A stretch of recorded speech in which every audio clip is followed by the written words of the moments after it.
Greetings, fellow classic TV fans. In 1966, Batman, starring Adam West and Burt Ward, hit the airwaves. But did you know they put it in front of a test audience at first? And it came back with the lowest score ABC had ever seen? Holy Rotten Tomatoes, Batman! Well, as it turns out, the audience didn't see any of the campy comic book stylings that they later worked into the final production. Right? And ABC had way too much invested to back out. Of course. Well, as history shows, Batman became the biggest television phenomenon to hit the mid-60s.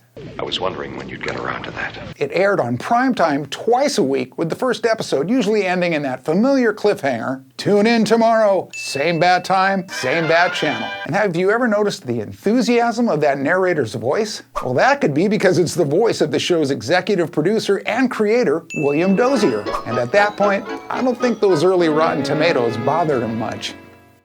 Greetings, fellow classic TV fans. You know there's an actor with a star on the Hollywood Walk of Fame whose TV show ran for a full 17 years? And that, by the way, the actor has 4 legs? Yep, in 1954, Lassie made her television debut. CBS felt with the success of the prior movies and the premise of a boy and his dog that they couldn't fail. Well, reportedly, it had worked so well that audiences were completely unfazed by the recasting of the boy. The show began with the boy Jeff Miller being played by Tommy Rettig. And then in 1957, it switched over to the ever-popular Timmy Martin, played by John Provost. And had anybody noticed that Timmy's foster parents were switched out after the first season? Originally, the mother Ruth was played by Cloris Leachman. Leachman not being happy on the show, they recast her role to June Lockhart. But the one thing that was clear was that Lassie was a solid bet. And that sometimes a dog isn't just a man's best friend, but can also be that of a network as well.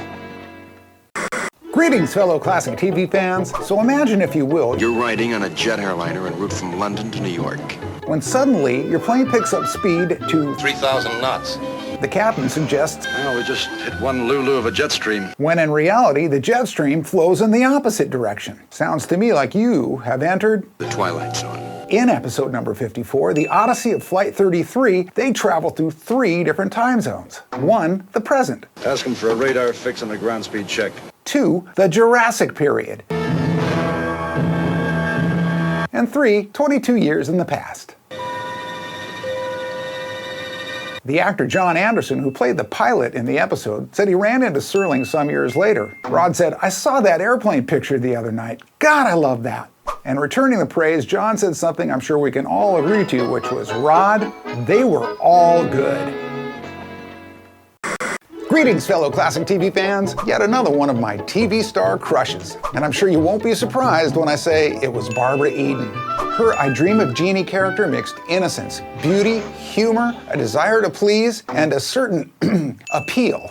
And as a matter of fact, she infamously had the NBC censors struggling to tone down her allure. Well, they couldn't escape that skimpy harem outfit. Thank goodness. But they did go to great lengths to conceal her legs' visibility through her pants, as well as her navel. And on top of that, at the beginning of the run of the show, they had to hide that she was pregnant. Well, although she's best known for playing Jeannie, Barbara Eden has had an illustrious career in showbiz. She's starred or co-starred in 26 feature films, 24 made-for-TV movies, 41 TV shows, and numerous stage plays. Her wondrous career and positive effect that she had on a lot of us is as if someone let the genie out of the bottle.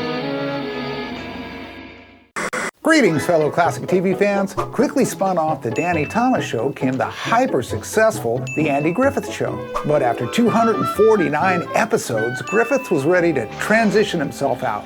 So they began by retitling the show to Mayberry RFD. First, let's clarify what RFD means. It stands for Rural Free Delivery. The show began with the episode Andy and Helen's Wedding. This show was the highest viewed episode in television history all the way up to its air date in 1968. Then Andy slowly handed the reins over to the multi-talented Ken Berry. And he came in with some sharpened comedic acting skills straight out of F Troop. It on, some blood was spilled. Ken led Mayberry RFD successfully until it fell prey to the rural purge of the early 70s, when one actor described it as getting rid of every show with a tree in it. Well, the legacy of the late great Andy Griffith and that of the late great Ken Berry will live on fondly in our classic TV memories.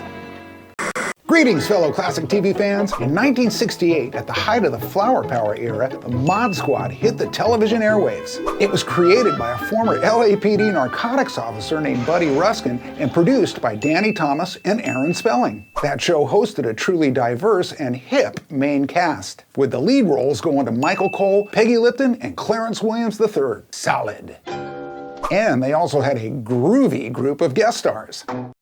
For example, a pre-Star Wars Harrison Ford had an uncredited role on the very first episode, and classic television was well represented. They had on the likes of David Cassidy, Milton Berle, Tony Dow, Clint Howard, and Carolyn Jones. A single episode called The Connection had Ed Asner, Stephanie Powers, Cesar Romero, and Robert Reed, who we all know as Mike Brady. And speaking of Brady, a young Barry Williams, who we know as Greg Brady, also had a small role on the show.